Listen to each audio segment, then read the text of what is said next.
मैं आपको एक कहानी सुनाता हूं जो 1968 में पायलट ज्योतिर्मय दास की असल जिंदगी पर आधारित है। दास जी छोटे शहर के रहने वाले थे। बचपन से ही उन्हें आसमान को छूने का सपना था। उन्होंने कड़ी मेहनत की और आखिरकार पायलट बनने का लक्ष्य हासिल कर लिया। एक दिन वो कोलकाता से दिल्ली जा रहे एक छोटे विमान को उड़ा रहे थे। अचानक विमान के कॉकपिट धुआं भर गया। इंजन में कोई तकनीकी खराबी आ गई थी। विमान तेजी से नीचे गिरने लगा। यात्री घबरा गए, चीख पुकार मच गई। दास जी शांत रहे। उन्होंने विमान से नियंत्रण खोने नहीं दिया। उन्होंने आपातकालीन स्थिति का सामना करते हुए आसपास किसी भी हवाई अड्डे की तलाश शुरू कर दी। लेकिन दुर्भाग्य से आसपास कोई हवाई अड्डा नहीं था। ईंधन भी तेजी से कम हो रहा था। दास जी जानते थे कि अगर जल्दी कोई उपाय नहीं किया गया तो विमान जमीन से टकरा जाएगा।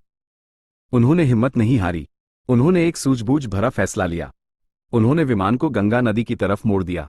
उनकी योजना नदी पर ही विमान को उतारने की थी।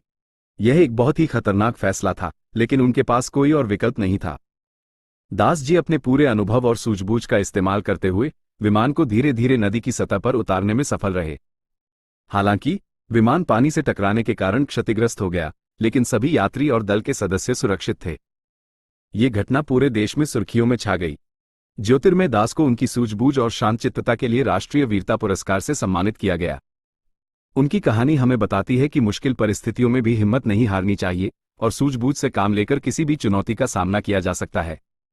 अब आप मुझे बताइए कि आपको ये कहानी कैसी लगी। धन्यवाद।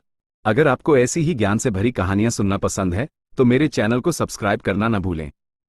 इस कहानी को ज्यादा से ज्यादा शेयर करें और अपने दोस्तों तक पहुंचाएं। जय हिंद।